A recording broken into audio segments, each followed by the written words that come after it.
राक्षस का अंत कहानी की शुरुआत एक सर्द रात से होती है।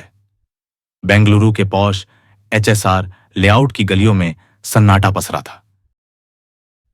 हर कोई अपने घरों में आराम कर रहा था, लेकिन एक घर में तूफान उठ रहा था।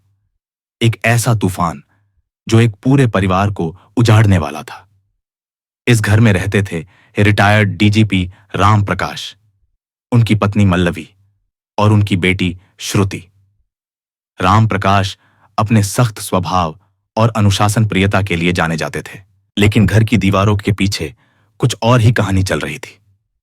मल्लवी, जो एक समय में अपने पति की शान थी, अब उनकी छाया मात्र बनकर रह गई थी। मानसिक तनाव और घरेलू कलह ने उसके मन में आक्रोश भर दिया था। मल्लवी लंबे समय से अवसाद और सिजोफ्रेनिया जैसी मानसिक बीमारी से जूझ रही थी, लेकिन किसी ने कभी उसकी आवाज नहीं सुनी। मल्लवी का दर्द, उसका गुस्सा और उसका घुटन, सब कुछ धीरे धीरे एक लावे की तरह भीतर सुलग रहा था। राम प्रकाश का व्यवहार समय के साथ कठोर होता गया था। वह अक्सर मल्लवी को ताने मारते, उसकी बातों को नजरअंदाज करते और उसे मानसिक रूप से तोड़ते रहते। मल्लवी को लगने लगा कि वह अब एक बंद पिंजरे में कैद है। इसी बीच एक और मुद्दा आया, प्रॉपर्टी विवाद। राम प्रकाश ने हाल ही में अपनी बहन और बेटे के नाम जमीन खरीद ली थी, जिससे मल्लवी आहत हुई। उसे लगने लगा कि उसका अस्तित्व ही मिटाया जा रहा है। फिर आई वो रात जब मल्लवी ने अपने दिल के दर्द को खामोश करने का फैसला लिया। वह दिन भर इंटरनेट पर खोज करती रही। गर्दन की नस काटने से मौत, तेज दर्द से तड़पता इंसान कैसे मरता है, जैसे सवालों की तलाश कर रही थी। मल्लवी के दिमाग में एक ही बात चल रही थी, अब बहुत हो गया, अब इस राक्षस को खत्म करना ही होगा। रात के खाने के बाद राम प्रकाश अपने कमरे में बैठकर टीवी देख रहे थे। मल्लवी ने जैसे ही उन्हें चाय देने का बहाना बनाया, उसने चाय में नींद की गोली मिला दी। कुछ देर बाद जब वह सुस्त पड़ गए तो मल्लवी ने अपने पर्स से लाल मिर्च पाउडर निकाला और उनके चेहरे पर झोंक दिया। राम प्रकाश दर्द से तड़पने लगे।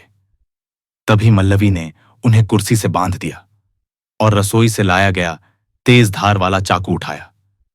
उसने उनके सीने और गर्दन पर एक के बाद एक वार किए। कमरे में खून का समंदर फैल गया। राम प्रकाश की आंखें फटी की फटी रह गईं। उनकी चीखें दीवारों से टकराकर गूंज रही थीं, लेकिन सुनने वाला कोई नहीं था। हत्या के बाद मल्लवी घबराई नहीं। उसने अपने पड़ोसी को वीडियो कॉल किया और कहा, मैंने राक्षस को मार डाला, अब मैं आजाद हूं। उसकी आवाज में सुकून था, मानो उसने कोई पुण्य कार्य किया हो। कुछ ही देर में पुलिस मौके पर पहुंची।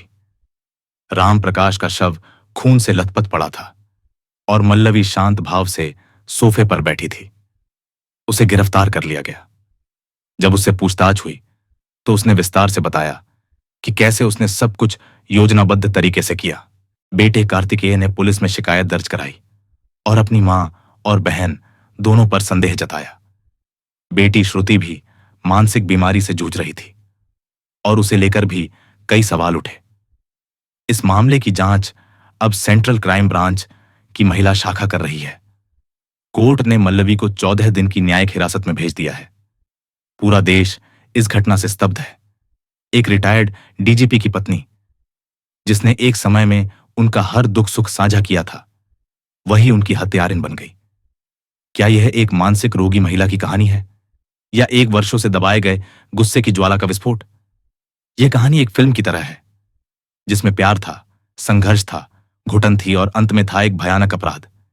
यह सवाल छोड़ जाती है, क्या वाकई मल्लवी दोषी है या वह एक ऐसी महिला है जिसे समाज ने, परिवार ने और उसके पति ने बार बार तोड़ा और अंत में वह टूट गई? यह कहानी हमें सोचने पर मजबूर करती है कि मानसिक स्वास्थ्य को नजरअंदाज करना कितना घातक हो सकता है। अगर समय रहते मल्लवी की बीमारी का सही इलाज हुआ होता, अगर उसके दर्द को समझा गया होता, तो शायद आज राम प्रकाश जिंदा होते और यह कहानी सिर्फ एक सामान्य घरेलू कहानी होती, ना कि एक क्राइम थ्रिलर। राक्षस का अंत एक ऐसी त्रासदी है जो हमें यही सिखाती है, हर खामोशी में एक चीख होती है, बस उसे सुनने वाला चाहिए।